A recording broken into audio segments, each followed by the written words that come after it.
Okay, so Wright brothers decided to go to Kitty Hawk in North Carolina, a remote place with a good amount of wind, which was a sandy, and some hills around it to check their glider.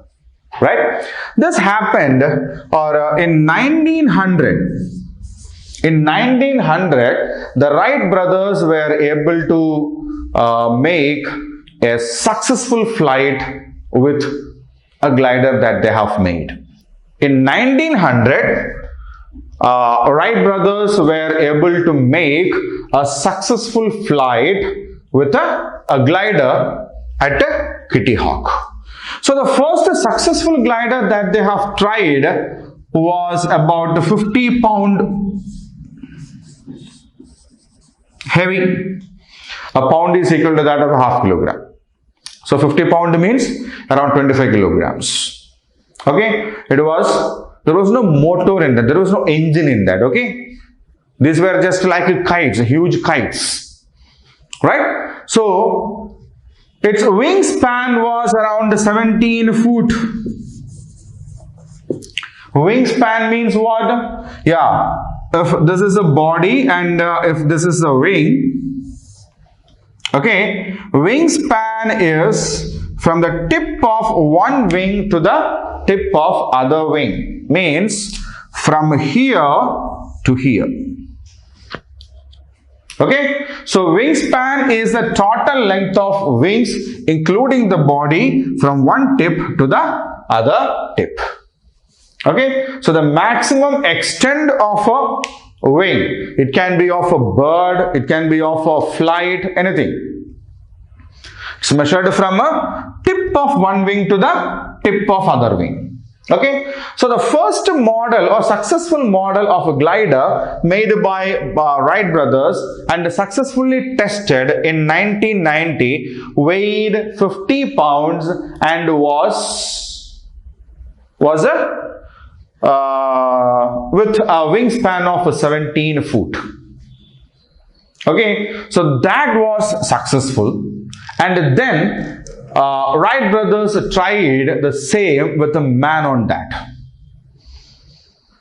One of them sat on this particular glider they have made, and then they tested it again. Okay, and actually that was the first kind of a glider which had a pilot in that.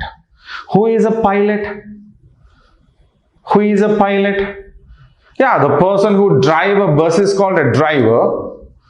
Okay, in the same way, there is a person who leads this particular aeroplane, and they are called the pilots.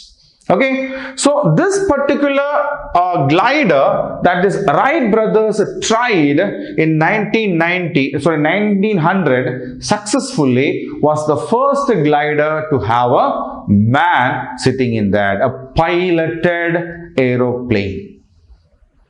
Okay, that was without any engine.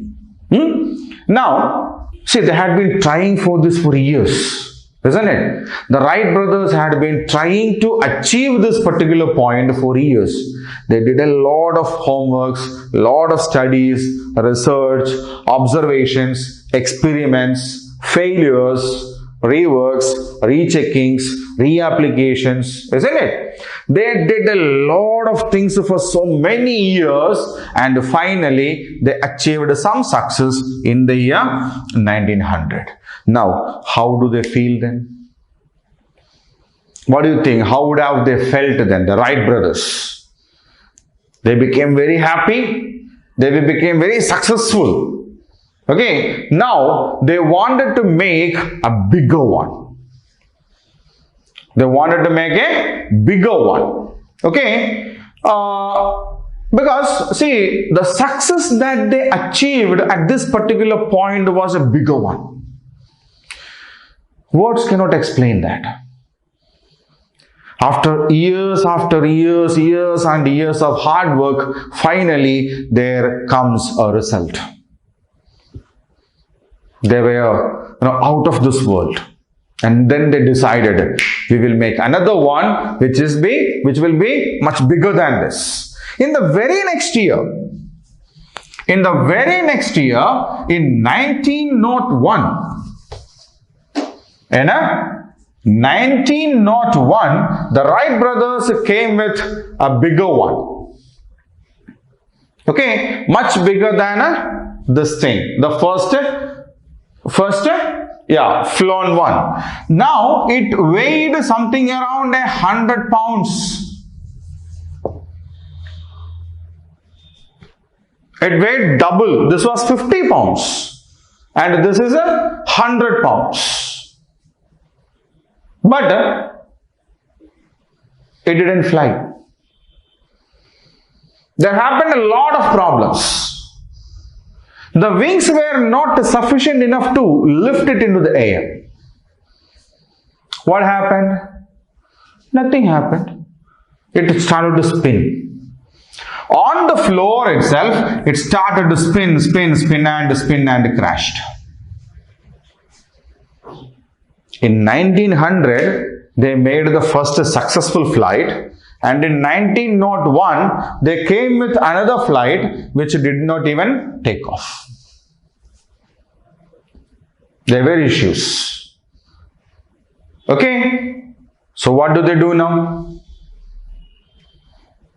One more year wasted. That's it. No problem. Okay. We increased with the size, but something went wrong. What went wrong? Let us identify it, let us understand where we have gone wrong and let us rectify that and let us make a bigger one. That was what was in the mind of Wright brothers. Okay, they thought of only one thing. Okay, something went wrong with this. No problem. We will identify what the problem was. We will try to rectify it, and in the next time when we make the bigger one, we will rectify that. It is good that we failed in this. Okay, it's good that we failed in this so that we can make a better one next time. So this is something that we have to learn from the lives of these people.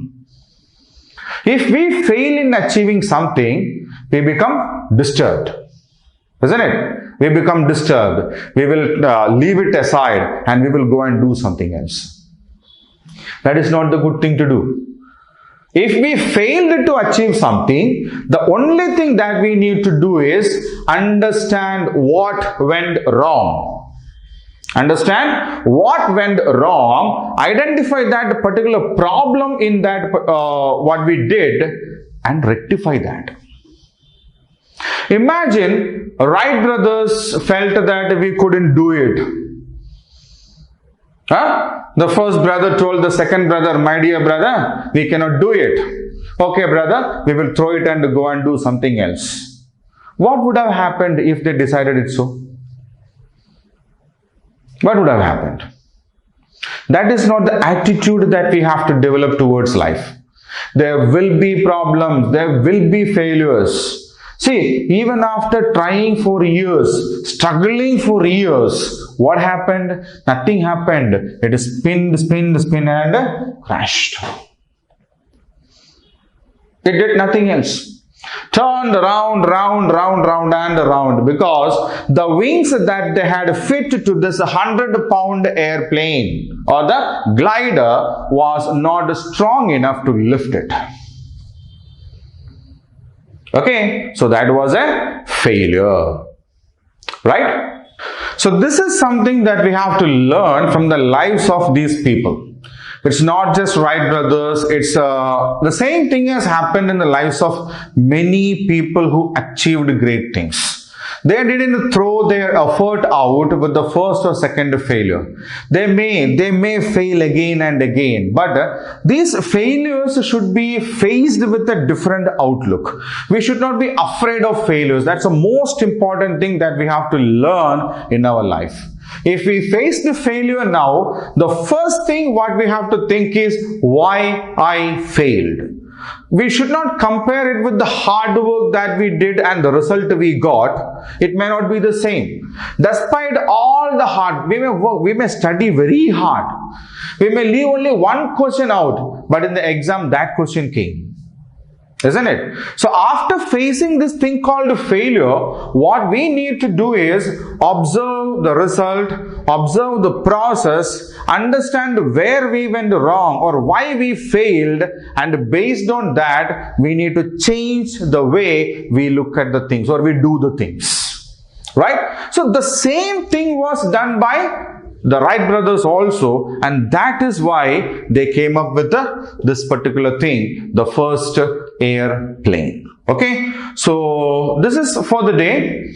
And what happened after that? So they made the first successful flight, unmanned flight in 1990 at Kitty Hawk. The second attempt failed, and we are there. Now we will go to the details of this, what happened later in our next class. Okay, so till then, take care.